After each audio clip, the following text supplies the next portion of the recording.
আমার একটা কথা ছিল। কি কথা? টাকা পয়সা লাগবে? আমার কাছে টাকা পয়সা ওমা টাকা না, আমার বয়স তো অনেক হয়েছে, আমার বন্ধুরা না সব বিয়ে করে নিচ্ছে। তা আমি কি করব? তোর বন্ধুদের বিয়েতে নিমন্ত্রণ খেতে যাবি? তো যা গিয়া। দূর মা, তুমি বোঝো না।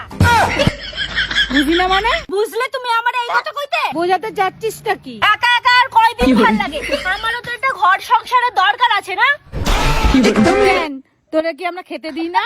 বাবা খেতে দেয় না, না বার করে দিয়েছি আমরা? আরে মা সেইটা আমি একটা ছেলে পছন্দ করেছি। কারে? ওমা ছেলেটা দেখতে হেভি হ্যান্ডসাম, একদম চকলেট বয়। পছন্দ কারে করেছিস সেইটা ক আগে।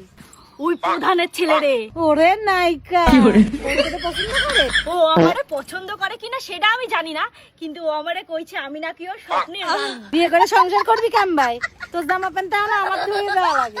ও মা তুমি টেনশন নিও না, বিয়ের পরে আমার বর আমার নাইটি ধুয়ে দেবে। কি? তুই বর্ডে দিয়ে নাইটি ধোয়াবি? তাহলে আর তোর সংসার করে খাওয়া লাগবে না, 2 দিনেই আমার বাড়িতে ফেরত দিয়ে দিবি। মা ফেরত দেয়টা দিকে, তুমি তাও আমার একটা বিয়ে দাও। শুনছো মেয়ের কথা? শুনছো, যা এখান দিয়ে। এই গাড়িটা তোর? হ্যাঁ, এই গাড়িটা আমি কিনেছি। সেই দিনে তো ভিখারির মতন ঘুরলি, আবার কি করে কিনলি এই গাড়ি? আরে গাড়ি কেন, 2 দিন পরে দেখবি বাড়িও করবো।